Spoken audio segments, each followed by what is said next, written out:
Hello ladies and gentlemen, my name is Brandon, also known as Branmatt, and we're here today to cast a game between EmpireVINES, who is spawning up in the top left hand corner as our red protoss player on Ohana.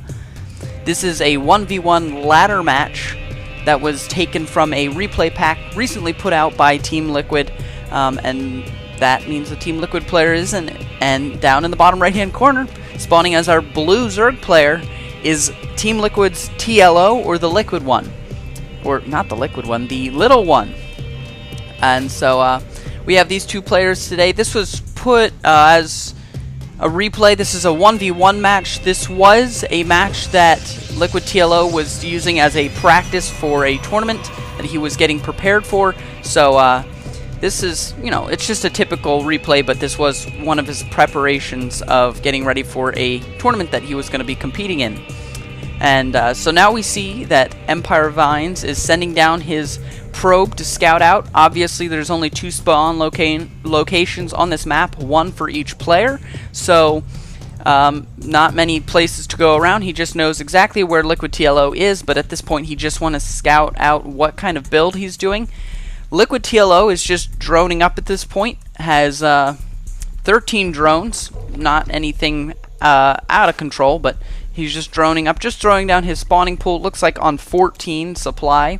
And down here, EmpireVINES will be doing this annoying probe mineral mining kind of tactic, where what he does is he heads in here, he starts taking a little bit of the mineral, but before it's completely mined, he pulls off, and that just delays the drone from mining. Isn't anything very significant, but will delay a little bit of mining time there for TLO. This pylon is thrown down at the natural here. This will allow for some scouting, and it might, I think it is in the range of where a hatchery needs to be thrown down. So this will prevent TLO from doing any sort of early hatchery here. He will need to pull off some drones, maybe even make a few zerglings to head down. He has finished his spawning pool, so he will just need to kill off this pylon before being able to throw down his natural expansion here. And we do see a forge fast expand on the way from Vines, who is now has that forge placement down, is just throwing down this Nexus, and the Overlord Scout that was sent out at the beginning of the game finally making his way over, chugging along, finally makes his way across the map and scouts out this forge fast expand and does see that Nexus going down. And a photon cannon is now down, no gateway just yet, and we do see that this gateway was just thrown down as well. Before that pylon was actually destroyed, Vines throws down a gateway, so this will be probably canceled in the next few moments here, but that will again cancel or prevent that natural base from being thrown down, and that natural does make it down now. Quite a bit of delay there. He could have had it up much earlier, but the pylon, and then right before the pylon died, it's throwing down a gateway, so that gateway will help prevent or did help prevent that natural expansion from going down too early there. And now the gateway placement going here for a almost complete wall in. This will be an open gap here, but he does have the photon cannon, so run-bys will mean that he will need to sacrifice quite a few zerglings to get through there. And we do see that this gateway is about halfway done. Probe is maybe going to get back only on 5 health. We'll start regenerating those shields sometimes soon, and nope, we'll have to pull off here. I don't know if the Overlord has seen the cannon go down yet. Looks like one of these zerglings might poke up, or no, they're just going to sit out in front of the base. And if we look here at TLO's vision, he has, yes, he does know that that cannon is down, so he is aware at the top of that ramp that there is a cannon, and will be throwing down a cybernetics core now as well at the top of this base here. So cybernetics core, and I think this is a complete wall-in at this point, so there is no units that will be getting up in there, and this photon cannon will be on defense. One pylon powering that all, but we do see up here in Vine's base, nothing too much coming out at this point, just some pylons around the base. He does have 2 gases in his main. His natural has 1 gas mining with 2 workers, and continuing to produce even more workers now. If we look at the units tab, we do see that it is 30 drones to 30 probes, so worker count up. And the third just popping out for LiquidTLO now. He will be able to start mining out of there as well. Also has this Overlord headed up to the top right-hand corner, sending it back here in this cool little scene that you never see. These maps always have cool little scenes, but no one notices it because you're so focused on the game. So it's kind of neat to look into a replay and see these cool little areas that are hidden, tucked away from what you would normally be looking at. So we still have these two Zerglings here at the bottom of the ramp. They will be able to kill off maybe probes trying to come out, but more importantly, scout if anything's coming out. He does not have any of the Xel'Naga towers at this point. Maybe gonna poke up, not at this point. Sentry being pumped out now as well, and that warp gate research is about 25% of the way done. Overlord will be sitting in the back here and will have enough range to spot that yes, both gases are down, so he's going to be able to see that, and this will be important indication for him. He does already know that these two gases are down, so he knows about these gases, and gases are absolutely essential for scouting and knowing possibly what your opponent is going to do, what your opponent's heading for. The sentry is going to head up though and push that Overlord away, but it still will have vision of both of those gases. He does know it's down at this point. And another Overlord poking up here into the top. Sentry going to be dealing with that. And a fourth base being thrown down for LiquidTLO as well. So he's going for a huge economy at this point.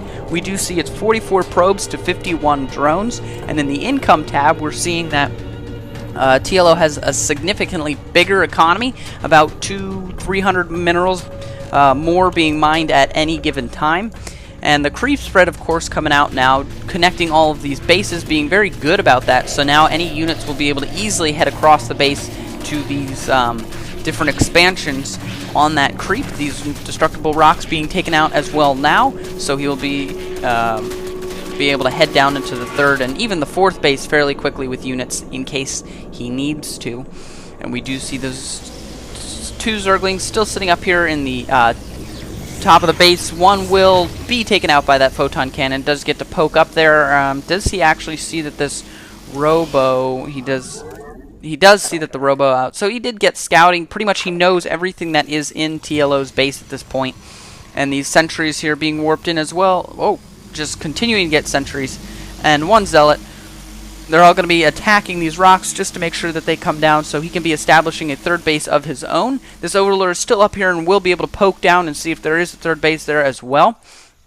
And the fourth base up now. And we do see that this observer is going to come out, is going to see the creep spread, so he might get suspicious and poke up here to the fourth, but more importantly, he will be able to scout out this third. And I think, yes, he does know that 1, 2, 3, 4 bases are up. And the fourth base just popping out now. He does not have any sort of spine crawlers there yet, but again, he has quite a bit of this creep spread here and will be able to poke up into the base. No creep spread there, but that's not too bad. At least he's connecting a majority of his base and will be able to head up in case Vines tries to poke out and do anything to that fourth base. We do see quite a few Zerglings stacking up here. The back rocks are here destroyed, but there is an army staying there, so it would be useless for him to head out and try to destroy that army. And these Zerglings will all get cleaned up by a Stalker, Sentry, Immortal Force, and that last Zergling, will it get away? Oh, just barely survives with 8 health. And Phoenix now moving around the map. This could be quite a bit of a problem, and I've never seen that before. This is what I was talking about earlier when I said you always see cool things in StarCraft that you would have never noticed before. That neat little campfire. Never even know that people were doing campfires. Now we do see this Overseer is out. Will start taking damage from the photon cannon. Also has this Changeling heading out, but is detected because, again, there is a photon cannon there. And this Overlord is taken out. This is going to cause a little bit of havoc for TLO, as we can see him getting supply capped. And quite a few roaches here up in the near the Xel'Naga tower as well, and a force up here consisting of a Colossus, a handful of Stalkers, Zealots, Sentries, looking around quite a bit. And we do see that the Phoenix are now pushing out as well, starting to move towards TLO's base. The only anti-air he has at this point, as far as I know, is Queens. He does have a Spire out, though, so he will be able to pump out some Corruptors or Mutalisks to deal with this force here. And these Phoenix are going to be very annoying for TLO because they will be able to continually kill off Overlords, causing a lot of supply capping and problems there.